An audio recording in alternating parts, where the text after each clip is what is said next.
Hello, welcome to Columbus McKinnon's webinar on the new Magnatec brand Impulse Series 5 variable frequency drives presented today by Casey Cummins, Senior Electrical Engineer. During the webinar today, your phone lines will be muted. However, there will be a question and answer opportunity at the end of the webinar. To submit your questions, please type them into the GoToWebinar system questions pane at any time. Please note that handouts for this webinar are available for download in the Handouts pane. Now I'll turn it over to Casey to begin. Casey? Hey everyone, thanks for joining our product launch webinar today on the new Impulse Series 5 drive. This has been in development for a few years and we're really excited to finally launch it to the market. I'm Casey Cummins and I've been with Magnatec for about 13 years now, and that was right before we launched the Series 4 drive. So I've been involved in everything from developing firmware for the drives to product managing it. So I've really lived these crane drives for every day of my career so far. So I'm excited to see the Series 5 get released and all the improvements we've made that I'll talk about with you today. So here's the agenda we have for you. I'll start with introducing the new Series 5 drive, and then we'll go into a deeper comparison to the Series 4 and some of the differences. We'll look at some of the improvement highlights of the Series 5, some new firmware features that we added, the accessories that are compatible, and then some upcoming product updates. It's a little bit of a tiered product launch. So some things are ready today, and then there's a handful of extras that are in development coming soon. Then we'll sum it up with some of the documentation and resources that we have online that are available. And then we'll have a little time at the end for any questions that come up. So now let's dive into the introduction. So here we have what the Series 5 drive looks like. On the left, you got the Series 4. So everybody's familiar with the red cover. And Series 5 is very similar. This is just one of the chassis sizes, the smallest one. So think of it as about the size of a Kleenex box. And then from there, there's various sizes that go much larger, much higher horsepower ratings. So you'll notice, first impression, it's similar. There's not a major overhaul of the product, which is great. We wanted it to be familiar, but there's enough big improvements that we do feel like the new Series 5 is the best crane drive that we've launched to date. And we did officially launch it in January. So just last month, it's all available. So now let's look at the comparison to the Series 4. Just some highlights of how the Series 4 and the drives in general are structured. We have 3 different voltage classes. So 230 volt, 460, 575. In the United States, 460 is the predominant popular option, 575 being Canada, and then a few 230 volts sprinkled in here and there. So as I mentioned before, we have the smallest drive starting at about 2 amps, and then goes all the way up to 900 horsepower or just over 1,000 amps. Now these drives are further categorized in 2 flavors. There's a G Plus version and a VG Plus version. The difference being G Plus is open loop and VG Plus is closed loop, which adds encoder feedback for better speed control resolution and primarily used on your hoist motion on a crane. For the Series 4, the hardware platform was a Yaskawa A1000. Now, if you're not familiar with the partnership that Magnatec has with Yaskawa, it spans back several decades, and we've had a great relationship where they build the hardware, and then they allow us to have access to the firmware to develop our crane-specific functions. So we feel that the Yaskawa drive is a great, reliable platform. It's really been bulletproof in the harsh crane applications, and we're excited to keep that relationship moving forward with the new platform. So the drive itself is manufactured in Buffalo Grove, Illinois. So it's just on the other side of the Illinois border from us. We bring in that drive and transform it for cranes. So we flash our crane firmware onto it, we brand label it, add any specific options that a customer needs, then we'll ship it out the door from Menomonee Falls, Wisconsin. And as I mentioned before, the Series 4 was launched in 2011. So we're looking at about 13-year lifespan, and we are intending on keeping it available for a couple more years. So in order to address any lead time challenges or availability, we want to offer both Series 4 and Series 5 in parallel for a bit of time yet. And here's a comparison of the Series 5 specs. So I don't have a whole product family picture here, but this is the smallest chassis model. And you'll notice that it's organized exactly the same way. You have the 3 voltage classes. There's still the open loop, closed loop models. There's a few new amp and horsepower models that I'll go over in the next slide. The new drive is based on Yaskawa's GA800 hardware. It's still manufactured in Buffalo Grove, Illinois, and we do all the transforming for cranes still in Menomonee Falls, Wisconsin. So here are the new models that were added for the Series 5. The 230 volt class is all exactly the same. There's not any new models. The primary difference there is there was a 3.2 amp, the smallest model, that's now 3.5. There's also an 85 amp, that's now an 88 amp for Series 5. The 460 is the bulk of where the changes are. There are 4 new model ratings. So in the Series 4, there was kind of a big jump from 350 horsepower, and then the next one was 500. So it's a little bit of a steep price bump if you happen to be right in the middle of that rating. So that was addressed. There's now going to be a 400, 450, 600, and 800 horsepower model to bridge a few of those gaps on the higher horsepower and amps rating.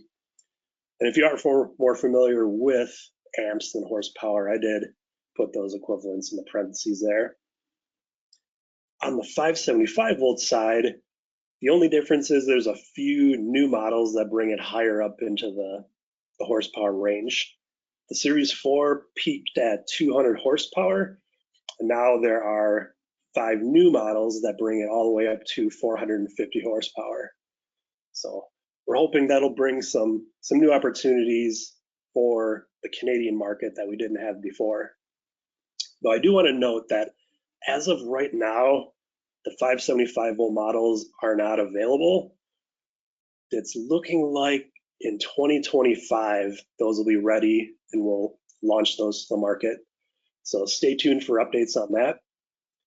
And then also for the 460 volt models, the upper handful of models are not available yet.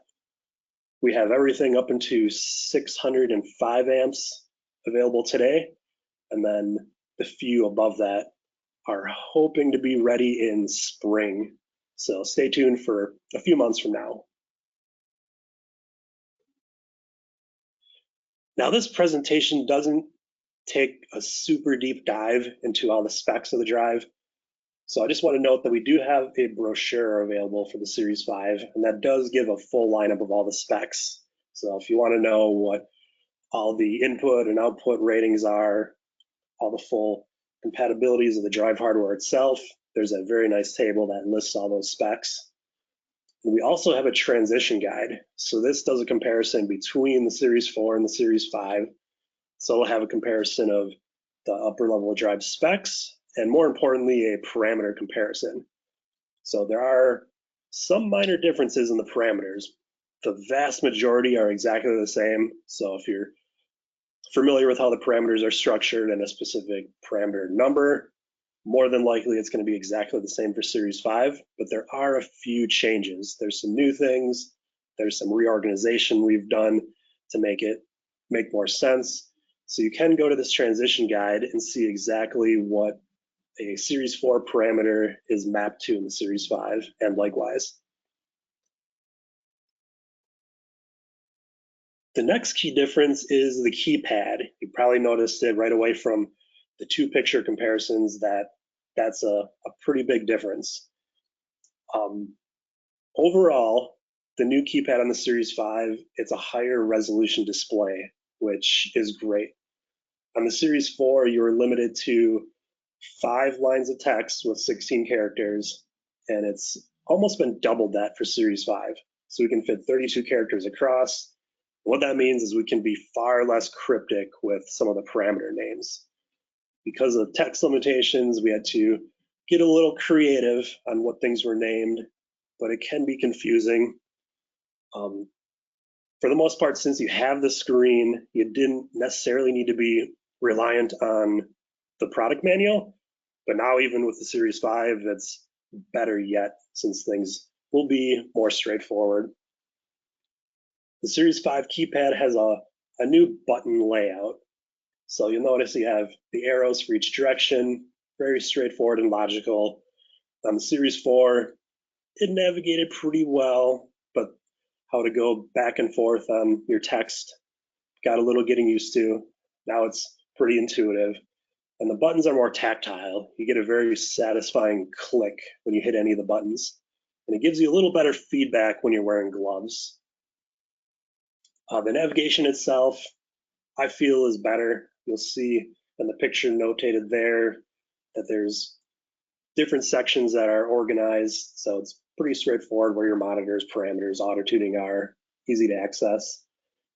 There's a new F3 key on the new keypad, and we use those for some auxiliary functions. So now we used to have F1, F2, now we have an extra that we'll be able to make use of.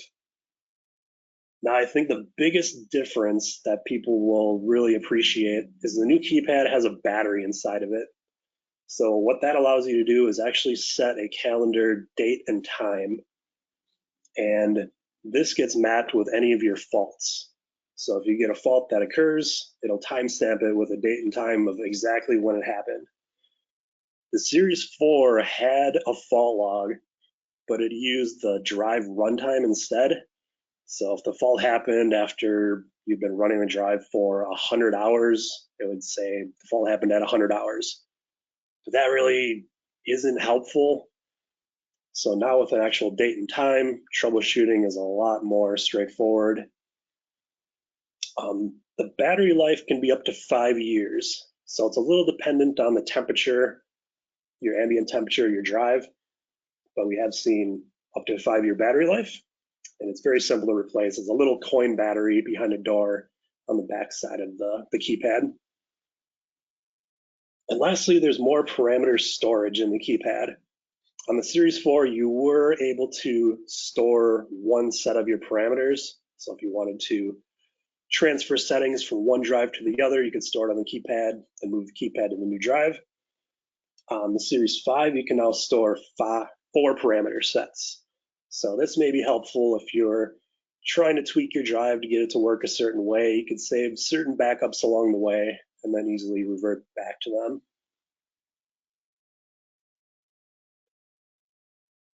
The next change is the terminal board and the interface card for your control voltage. On the Series 5, every drive will come with a terminal board that's rated for 24 volt DC. And if you would like a 120 volt AC control voltage capability, there's a small circuit board that you clip into the drive. Now, if you're familiar with our G Plus mini drive, it's exactly the same way. That drive has a 24 volt DC board that's built in, and then a little card adder that we bolt into the drive for 120 volts. The 120 volt card is UL compliant. The one thing I want to note is we won't have an option for 24 volts AC or 42 to 48 volt AC. These were very infrequently used on the Series 4, and because of some challenges with UL development, they had to be eliminated. We don't think that'll be too big of a deal. In those cases, we would recommend using intermediate relays with the 24-volt standard terminal board. I feel like it'll actually be less cost anyway for anybody that needs that option. So you see a picture on the right-hand side of what the small board looks like.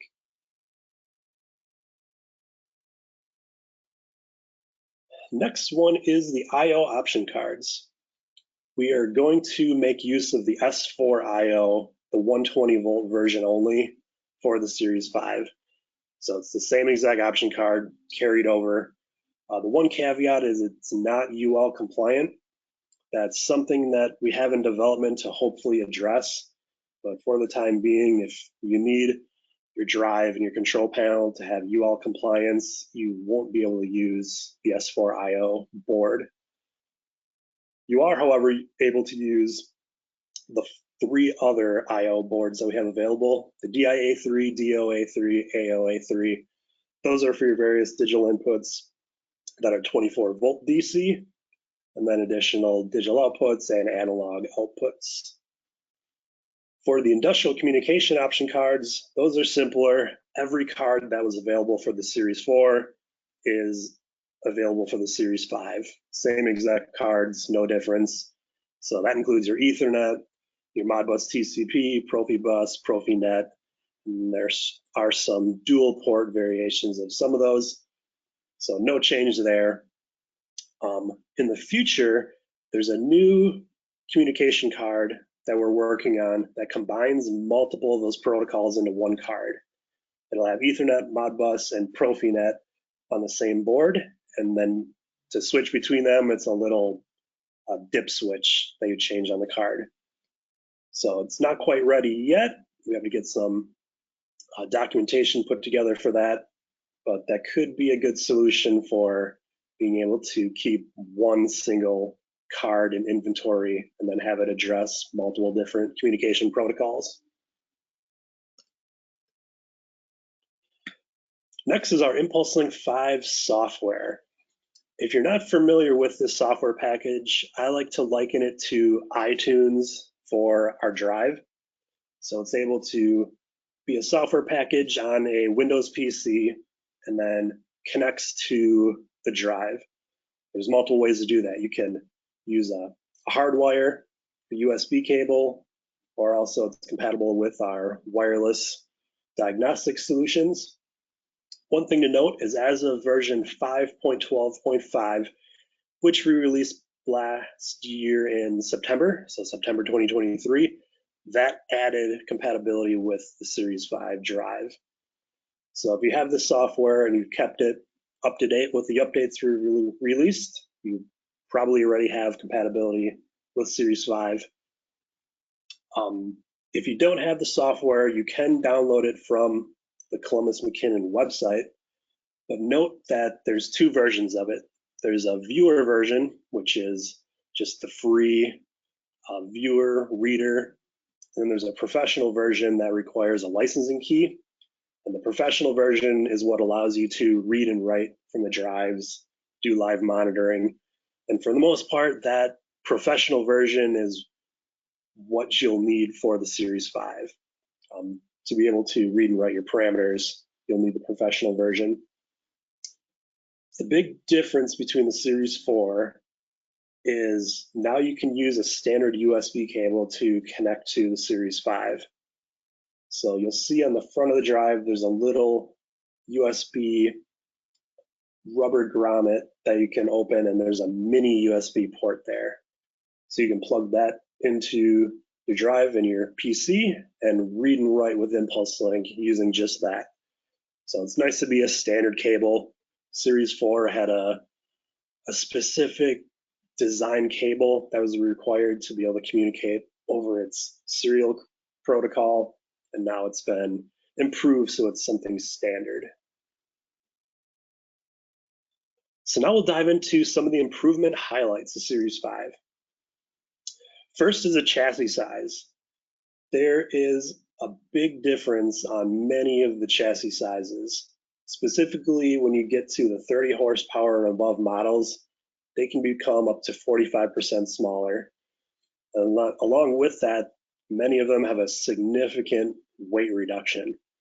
For example, the 60 amp and the 75 amp 460 volt drives, some of those are nearly half the weight of the Series 4 equivalent.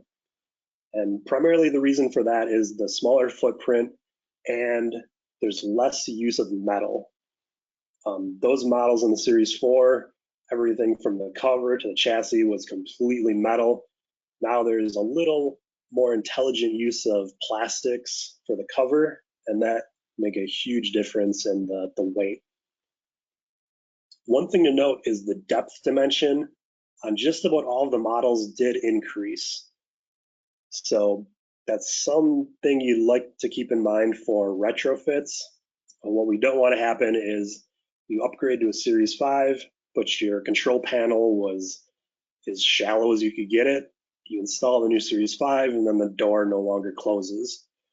We don't think this is going to be a problem, but we don't want this to happen to anybody. So we want to be completely transparent and make sure that this is considered. Now, this is a little bit of an eye chart, but I wanted to throw this in there just as a good visual of the differences I was talking about. In this table, I have the width, height, and depth and weight of the Series 4 and 5 and the comparison. So at the right side of the table is the actual comparison. And you'll notice the width and the height is a lot less than many of the models for Series 5. Some of the higher ones, once you get up to 200 horsepower and above, you can have 7 or more inches of less width. So that's a big difference. But you will notice the depth dimension did get bigger. So it's on average about 1 inch to a handful of inches on the larger models. So that's really the detail you want to keep in mind for retrofits. And then, like I mentioned before, there is a pretty good weight difference on many of the models, especially if you used any of the higher horsepower ones. So if you look at the very bottom row, the 900 horsepower, it's over 400 pounds lighter. Now, this is one of the models that's not available to the market yet. It's coming soon, but that's a major weight difference.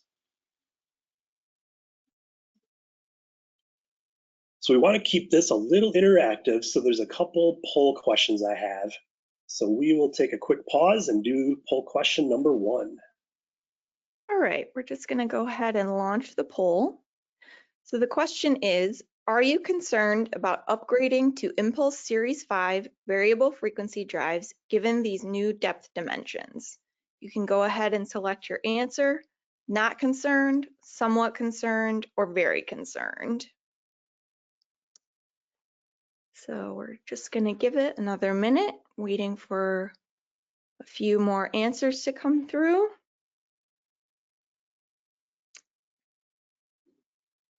All right, I'm going to go ahead and close the poll and look at the results. Okay, so we had 67% of voters were not concerned, 22% were somewhat concerned, and 11% were very concerned.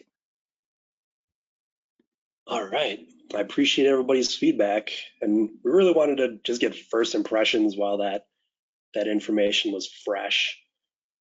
We are trying to do the best we can to make this detail straightforward and transparent. Of course, all the documentation we have, like our product manual, lists all of our dimensions for each of the models, but maybe there's something more we can do just to prevent anybody from being surprised by this. So I appreciate the feedback. If anybody has ideas of things we can do better to communicate this information, definitely reach out to me, and I'd like to hear more. All right, we'll continue on our journey through the improvement highlights of the Series 5. The next one is the internal braking transistor. So to give some details on this, internal to the drive, you can connect a resistor, and that allows all the dynamic braking compatibility. Some of the models that are smaller have it built in, And with the Series 5, it's now built into 4 additional models in the 460 volt range. On the Series 4, the built-in transistor went up to the 40 horsepower model. And now on the Series 5, it goes up to the 100 horsepower model. So this is great because it eliminates the need for the CDBR braking unit in almost all cases that have the transistor built in. And the CDBR, it's not a cheap component. It does add up your costs. So now being able to eliminate will save you money. It'll save you space in your control panel. And I feel that's a great improvement. So let's run through one example on this.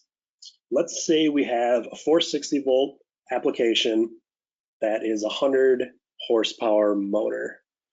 The crane is rated for CMAA Class D, and we're going to apply a drive to the hoist motion. So closed loop, no load brake hoist.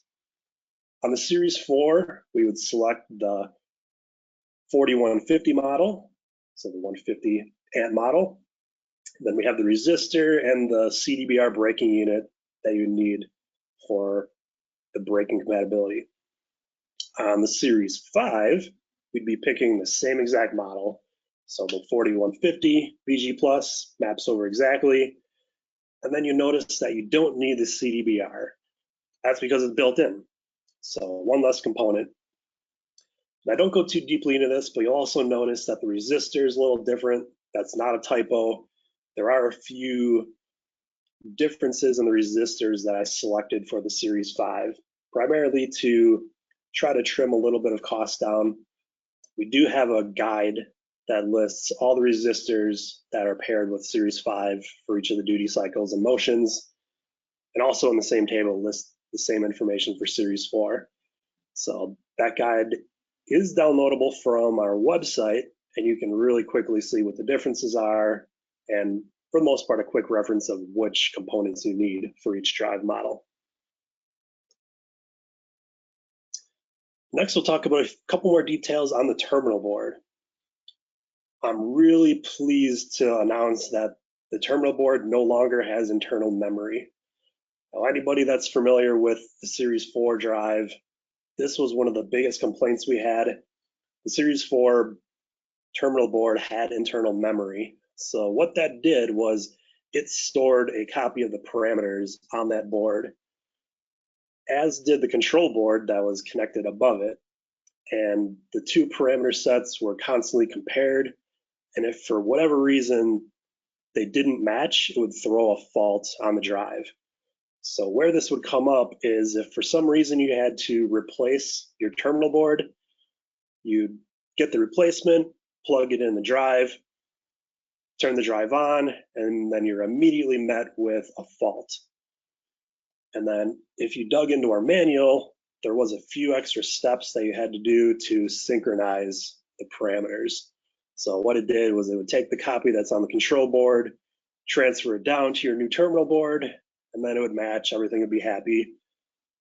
But it's just not straightforward. People didn't like it. So now with Series 5, that whole problem is gone. The terminal board on Series 5 has no memory on it, so it's just a dumb board. So now you just plug the new one in, turn your drive on, and away you go, no extra steps. The second detail I want to mention is the safe torque off circuit is rated for SIL 3, performance level E. On the Series 4, it was SIL 2, so there's been a one step of improvement for the Series 5. So again, here's just the same picture that I had before of what it looks like. You'll see a detail of what the terminal board looks like, what the 120 volt card that you plug in looks like. And for the most part, all the terminals are the same as Series 4, with the exception of a few minor details that I'll talk about coming up. So I briefly said this, but the front of the Series 5 drive has a mini USB port. So you'll use that with a standard USB cable to plug into your computer. And the benefit you have is with the drive completely powered off, even if you had the drive sitting on your desk, you could plug your computer into that mini USB cable, fire up Impulse Link, and read and write your parameters. So the drive will give no indication that it's powered on. When you do that, the keypad will remain off, but the USB power from your computer will provide enough power to be able to read and write the parameters. So where this could come in handy is, of course, if you get the drive and you want to configure it before you actually install it on the crane, you can absolutely do that from anywhere, just using your computer. Then also, if for some reason you had the drive that failed, say you accidentally applied too much voltage to it and you let a fireball out, while you can commonly damage the power section of the drive, the capacitors, the IGBTs, to the point where the drive will no longer power up, more than likely the control board didn't fail. So what you could do, you could take that failed drive, plug the USB cable into it, and most likely retrieve your parameter settings. So where this came up occasionally is if somebody had a failed Series 4 drive, but needed to get a copy of those parameters to copy to their new drive, there really wasn't an easy way to do that. You could take the control board from that drive, transplant it into another one, and with a little messing around, you could get your parameters. Now with Series 5, it's much easier. Just plug in the USB with no other power, and you should be able to get your parameters. So I do want to note that USB alone won't power up the keypad.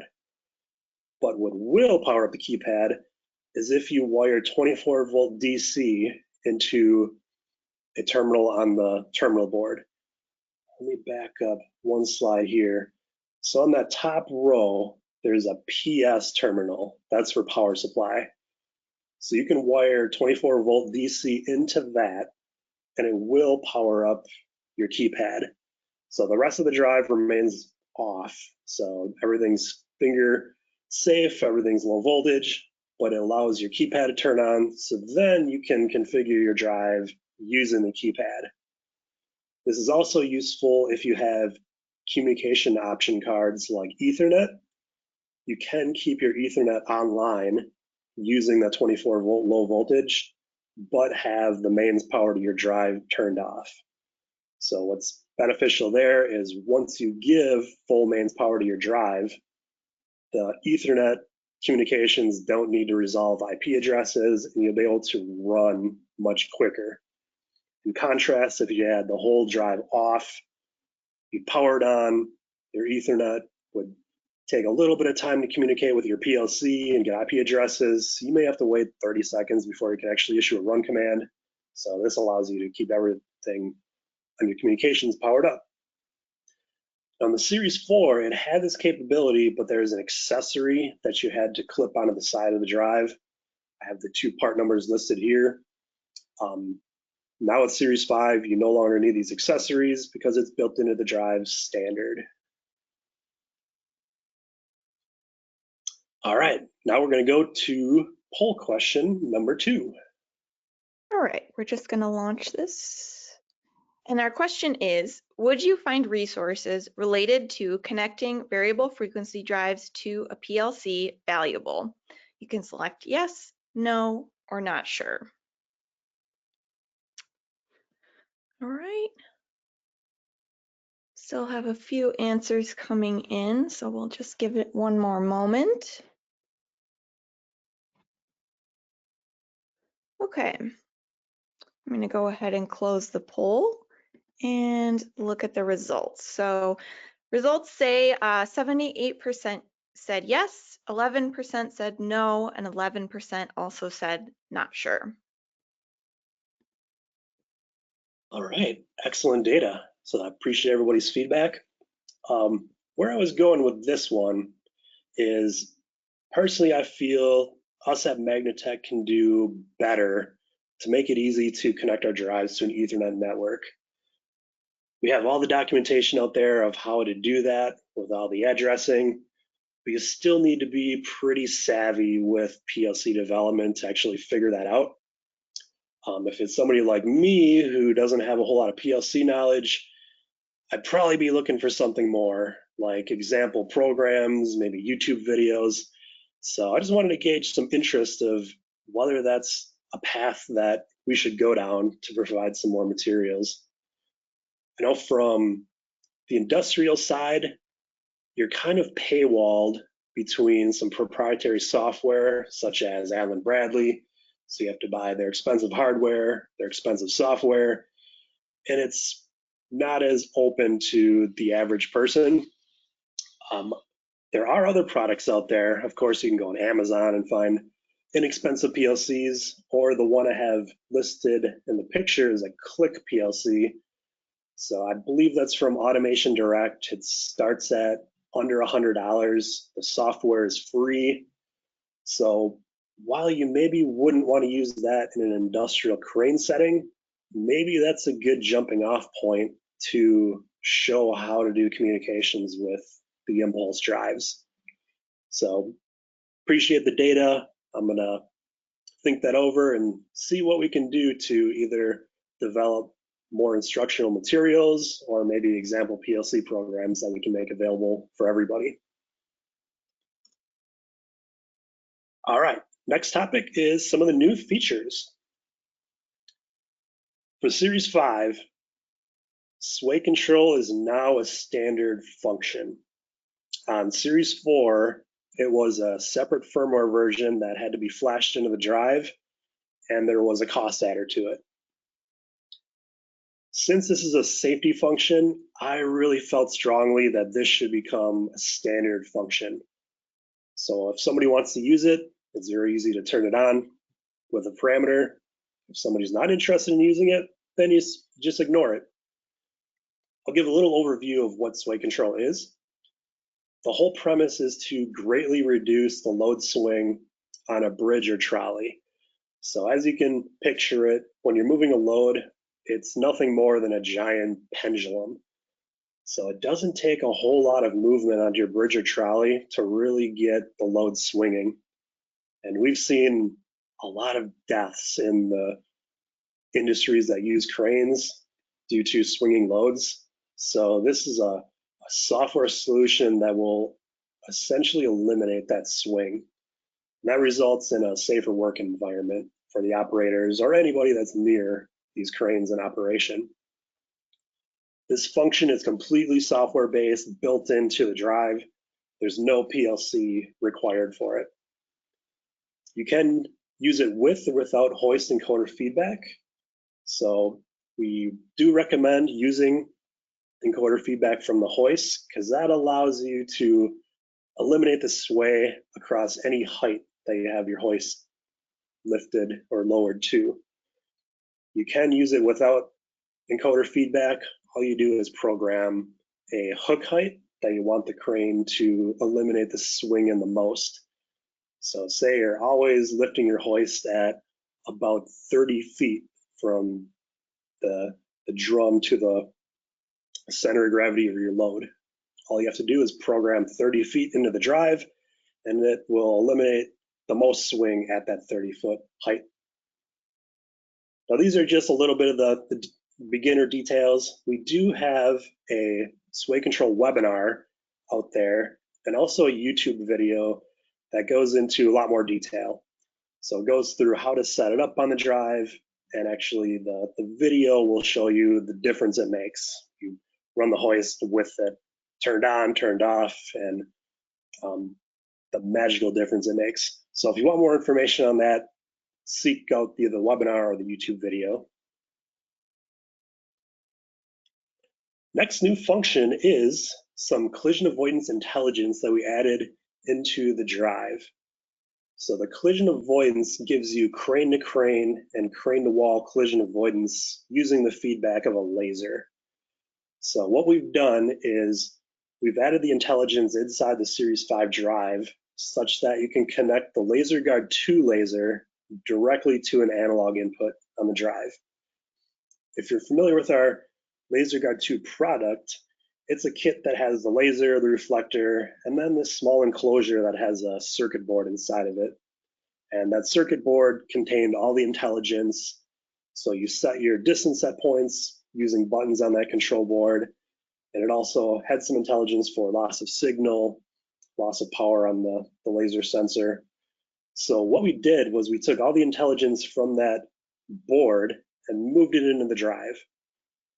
So now you can have the LaserGuard 2, but eliminate the most significant costs of that product. So now all you need is the laser, the reflector, and potentially a power supply for the laser, and then wire it all up into the drive. And the drive allows you to configure up to 8 distance set points. And you can use up to 3 lasers. I don't think most people would use more than 1 or 2, but I listed 3 because the drive has 3 analog inputs. So technically you can use 3 lasers. The extra intelligence that sets it apart from a standard off-the-shelf laser sensor is loss of signal intelligence.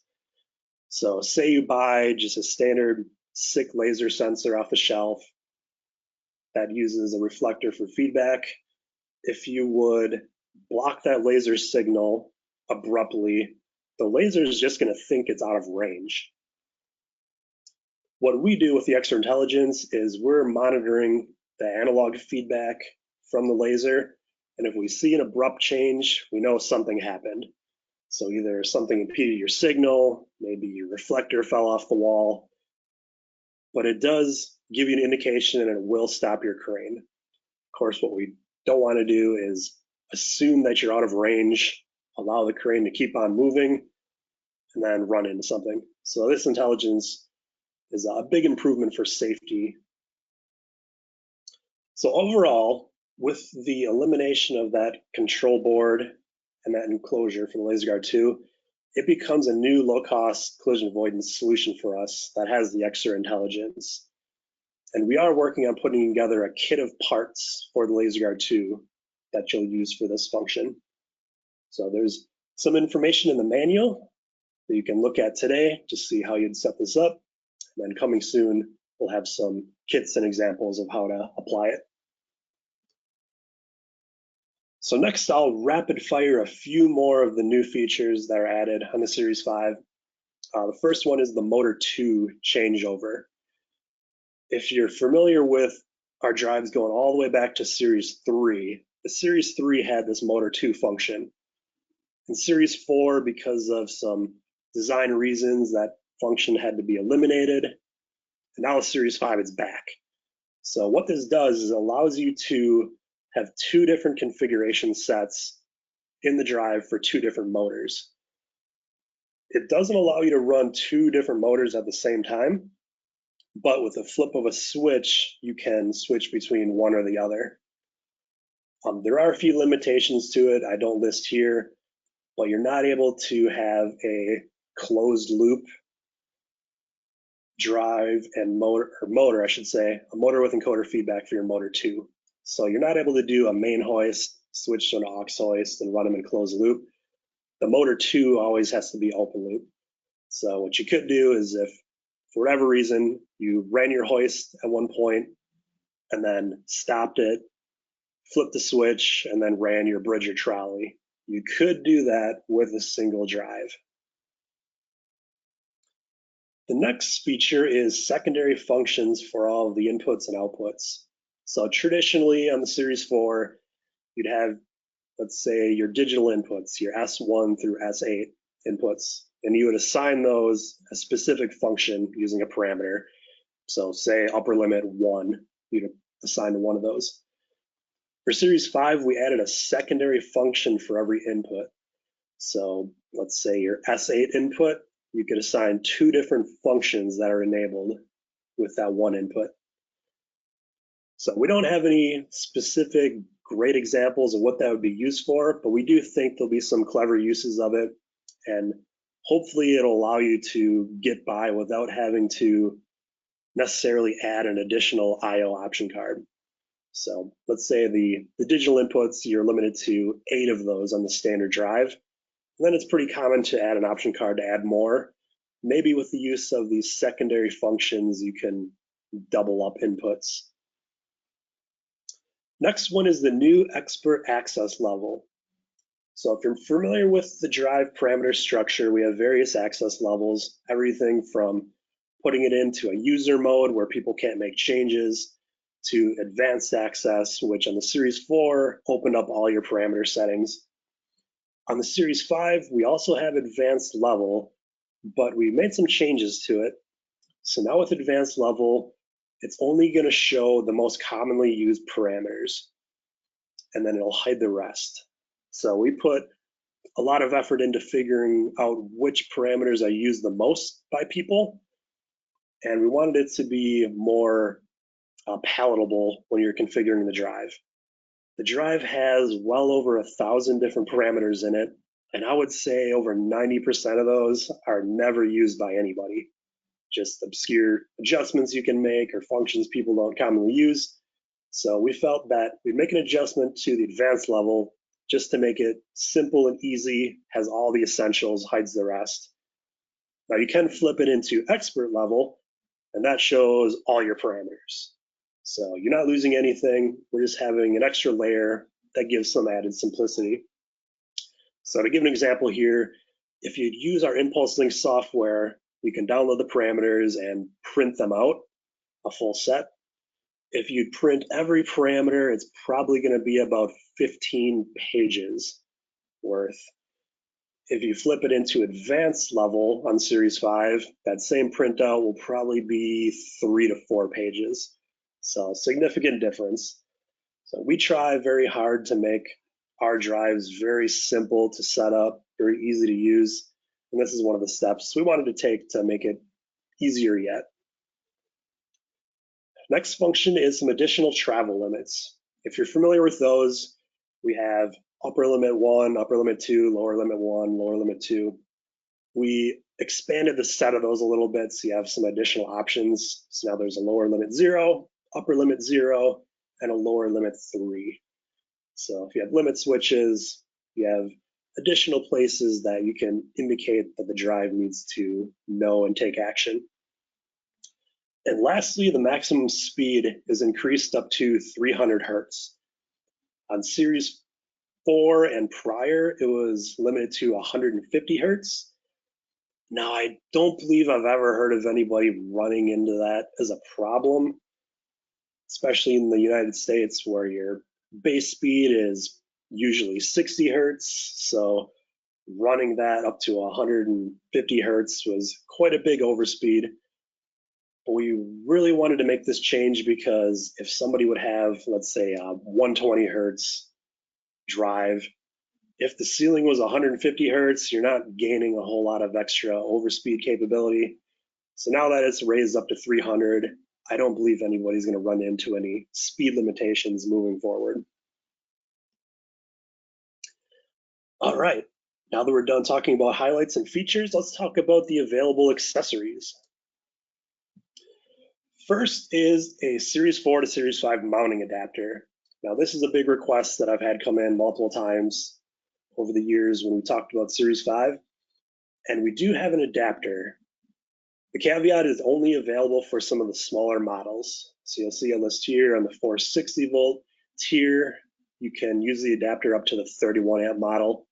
So what this allows you to do is attach a small bracket to each side of the Series 5 drive, and it will use the same exact mounting holes as the Series 4 in your control panel. So just a little bit of a convenience and speed factor for when you're upgrading from Series 4 to 5. You may not need to drill and tap new mounting holes if you use these adapter brackets. The one detail to keep in mind is it adds about a ½ inch to the depth of the drive. So another one of those cases, if you have a shallow control panel, if the Series 4 was butted up right against the enclosure door, keep that in mind if you're interested in using this mounting adapter. Next is the UL Type 1 kits. So on the Series 4, this was referred to as MIMO 1, and this was the cover accessories that could be added to the bottom of the drive to make it finger safe from the power terminals. The naming of it changed to UL Type 1. Not exactly the background why. It doesn't have anything to do with UL compliance of the drive itself, But in any case, the finger safe accessory is called UL Type 1 this go around. For the Series 5, it's only available as a ship-along kit. On the Series 4, there were cases where you could order the drive with the finger safe kit already attached to it. And unfortunately, that's no longer an option. You'll always get the drive as an open chassis design. And if you wanted the finger safe, you would specify the UL Type 1 kit, and it'll ship to you as a kit of components, and then you put it together and attach to the drive. It's pretty simple, as you see on the picture on the bottom right. You'll get the metal bracket assemblies, a few screws, and it's straightforward on how it gets attached to the drive. Next is the panel mount keypad kit. So what this allows you to do is to pull the keypad off the drive and using a bracket, mount it to your enclosure panel door. So this is commonly used for arc flash reasons. You can now configure your drive, make changes with the door of your enclosure closed. What you're supposed to do is if you have the enclosure open, you should be suited up with all your PPE. So it's become much more popular now that arc flash and PPE is taken more seriously to use this accessory to allow you to change the drive with the doors closed. This allows you to have up to the NEMA or UL 4X enclosure rating and IP66. So it does give a good seal with the keypad attached. The nice detail here is if you have a Series 4 with the keypad panel mounted, the Series 5 keypad bracket fits that exact same hole cutout. So if you retrofit to a Series 5, you don't need to do any extra modifications to the panel door. You just remove the Series 4 keypad bracket, put the Series 5 one in exactly the same place, and it'll use the same keypad cutout and mounting holes. So nice, convenient difference for retrofits. Next, we'll talk about some of the upcoming product updates. So as I mentioned earlier in the presentation, there are some of the 460 volt models that aren't available today. Those are the 600 horsepower up to the 900 horsepower, the biggest 5 models. And those are coming soon. It should be launched in spring of this year. So stay tuned for a few months ahead. We'll have those ready soon. The 575 volt models are not as soon in the outlook. We anticipate those to be available sometime in 2025. So for any 575 volt applications, you would continue using the Series 4 until that time. Some of the accessories that are in development are a data logger solution. If you're familiar with our data logger product, it's compatible with our Series 4, G Plus Mini, allows you to plug this keypad into a drive and it records data to internal memory. And that's been an invaluable tool for troubleshooting. It records literally everything your crane does, every run, every fault, records it into a oscilloscope style mapping layout. So troubleshooting is really easy for faults. We don't have a data logger solution quite yet for Series 5. Our hope is we can just use the standard keypad. The keypad itself, it has the battery for your date and time. It also has a slot for an SD card. So it's currently not being utilized, but our hope is we can add some transformation to that standard keypad and turn it into a data logger. Similarly, the IntelliConnect keypad is not compatible with Series 5 quite yet. And what that does is it allows the drive to communicate via Wi-Fi to a phone. So essentially gives you a wireless keypad capability. You plug the IntelliConnect module into the drive, it broadcasts a Wi-Fi network, and then using an app on your phone, you could connect to it, see what's going on, change parameters. Coming soon, we'll have some sort of solution for that at IntelliConnect.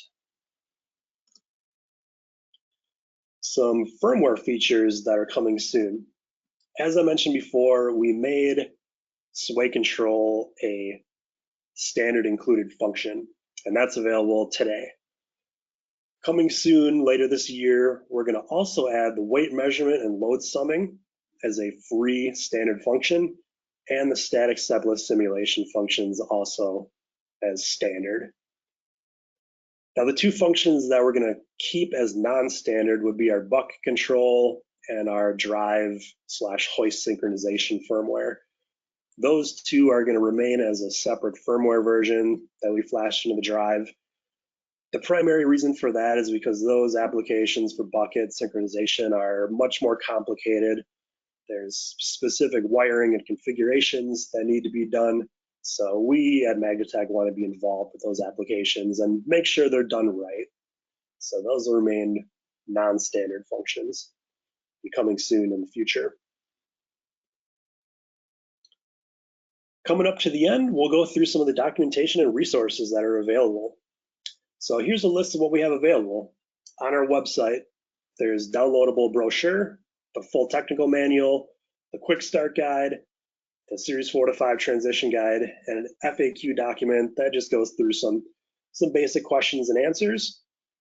We have a whole set of troubleshooting videos that are up on YouTube, and that's being performed by our training group, and they're actively filming and adding more to that. So there's a whole playlist on YouTube for the videos going through very basic setup and troubleshooting things. So go check those out. We do have an impulse drive comparison chart.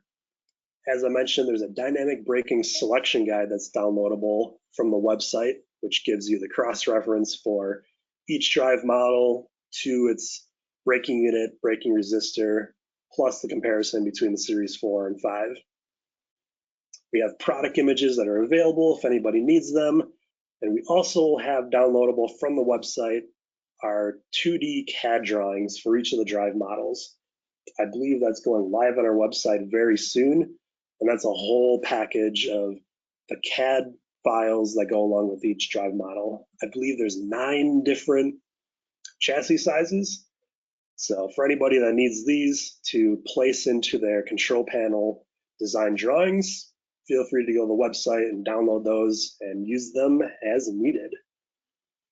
And all downloadable from the Magnatec portion of the Columbus McKinnon website. If you're familiar with our Compass configurator, the Series 5 is integrated into the drive configurator as of today.